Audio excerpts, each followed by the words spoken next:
The heroes of Paris Olympics 2024 are back home, and they make our hearts swell with pride. In this special broadcast, we will bring you conversations with two of India's new age superstars who inspire us with their grit, their hard work, and their unwavering determination.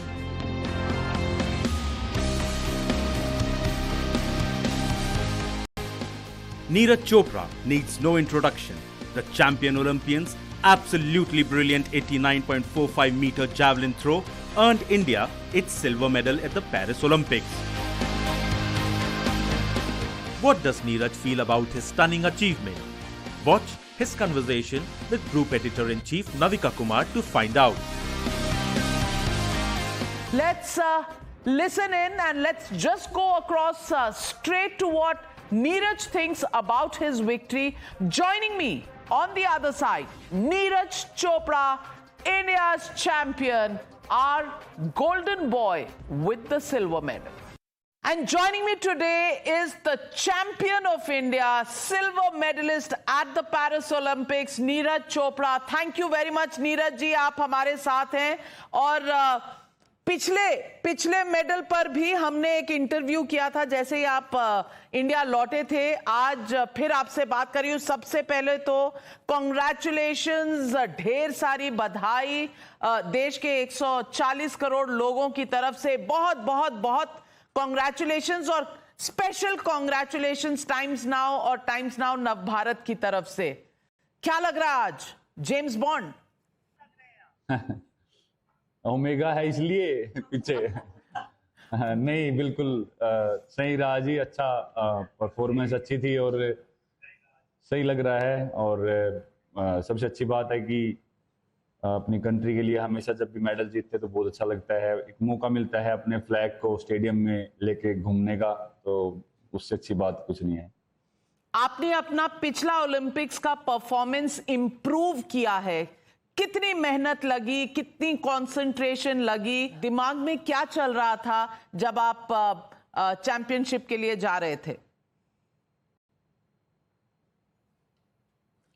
Ji, Olympic की जो performance थी Tokyo की, उससे तो पहले भी उससे अच्छी थ्रो की हुई थी और उसके बाद भी काफी कंपटीशन में उससे अच्छी थ्रो रही. वो दिन होता है कि जिस दिन हम खेल रहे होते हैं उस दिन क्या परफॉर्मेंस रहती है. तो बिल्कुल कल का कंपटीशन काफी जबरदस्त था. सभी ने ही बहुत अच्छी थ्रो लगाई और वो तो पहले पता लग गया था जब क्वालिफिकेशन राउंड हुआ था कि हाँ, फाइनल बहुत ही तगड़ा होने वाला है. और सभी की बहुत अच्छी तैयारी थी. कुछ नर्वसनेस थी, कोई इंजरी आपकी पहले एक थी, उसकी वजह से कोई हेजिटेशन था दिमाग में? हाँ, बस वही थोड़ी सी इंजरी रुकावट बन जाती है. बाकी कोई ऐसा कुछ नर्वसनेस या वो चीज वो नहीं थी, क्योंकि मुझे लगता है कि जब जितना बड़ा कंपटीशन होता है और लोग बहुत ज्यादा होते हैं तो जो प्रेशर होता है वो हमको और अच्छी परफॉर्मेंस करने के लिए प्रेरित करता है उस टाइम पे, क्योंकि शरीर अलग ही लेवल पे चला जाता है और जो एफर्ट है वो और ज्यादा लगाने का मन करता है. तो बस वही है कि इंजरी कहीं ना कहीं रुकावट बन जाती है, वरना तो मेंटली बहुत अच्छा फील हो रहा था कि अच्छा करेंगे. पहली बार जब आप गए तो फाउल हुआ, थोड़ा प्रेशर बढ़ गया था आपके ऊपर कि आप नॉर्मल, कूल और बिल्कुल कॉन्फिडेंट थे? जब पहली थ्रो की तो मतलब 85 प्लस तो थी वो, लेकिन मुझे मतलब डिस्टेंस वैसे पता नहीं है कितने मीटर तक होगी. लेकिन हाँ, जब पहली थ्रो फाउल हुई थी कोई ना कहीं एक वो तो बन ही जाता है, क्योंकि हमारे पास 2 थ्रो और होती हैं अगर बेस्ट 8 में रहना है. तो उसमें फिर क्योंकि बेस्ट 8 डिसाइड होते हैं 3 थ्रो के बाद, तो अगर वो थ्रो नप जाए तो फिर थोड़ा और एक खुल के हम दूसरी या तीसरी थ्रो फिर और अच्छे से कर सकते हैं. पर अच्छा था, सेकंड थ्रो काफी अच्छी निकली. और ऐसा भी पहले मेरे साथ हो चुका है कि पहली थ्रो फाउल हो जाए और फिर उसके बाद थ्रो लगाई है. तो ऐसा काफी बार हो चुका है अभी. तो क्या अपने आप से आप थोड़े कॉन्फिडेंट थे और अपने आप से कुछ कह रहे थे? थोड़ा सा आपकी मम्मी से भी बात हुई तो उन्हें भी लगा कि थोड़ा सा आप गुस्से में थे, तो गुस्सा आ रहा था उस वक्त या थोड़ा सा अपने ऊपर प्रेशर बना रहे थे आप? नहीं, हर खिलाड़ी का अपना अपना तरीका होता है। मैं शायद से जब खेलता हूं तो मैं एग्रेशन में खेलता हूं काफी, और वही था शायद से जब एक ऐसा कॉम्पिटिटिव माहौल बन जाए तो वो एग्रेशन आ ही जाता है खुद ही। तो वो एग्रेशन आया, और जिस हिसाब से मेरी बॉडी कंडीशन थी तो पता नहीं, मतलब शायद से वही है। और जो एग्रेशन जो मैंने वो 89 थ्रो लगा के अपनी सीजन बेस्ट की, तो शायद से उसी एग्रेशन से हुआ। क्योंकि वही है, मेरे माइंड में काफी वही चल रहा था कि इंजरी नहीं होने देनी है, उसको बचा के चलना है और अच्छा कंपटीशन खेलना है। लेकिन वही है, हर खिलाड़ी का अपना तरीका होता है जी। मुझे एग्रेशन में खेलना काफी पसंद है, लेकिन वही है कि हाँ, अगर सब चीजें ठीक हो तो फिर जोश के साथ होश भी हो तो बहुत अच्छा रहता है।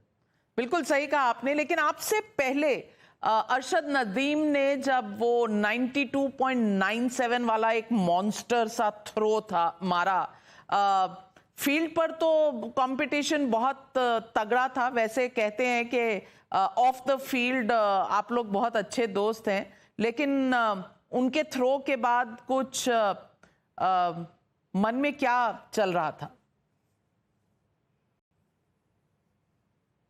मन में तो ये चल रहा है, क्योंकि जब खेल रहे होते हैं तो हमारा काम है कि हाँ, जब कोई भी अच्छी थ्रो लगाएगी तो उसको बीट करने के लिए ही मन में आता है। और वही मेरे दिमाग में था, भले ही मैंने 90 क्रॉस नहीं किया, लेकिन वही है कि जेवलिन जिस दिन आपकी निकलनी है तो 2 से 3 मीटर 4 मीटर निकल जाती है, अगर आप अच्छे से क्लीन हिट करो तो शायद से मुझे लग रहा था कि आज वो दिन है। और मैंने सेकंड थ्रो में पूरा अपना एग्रेशन के साथ और पूरी वो उसमें एफर्ट लगाया।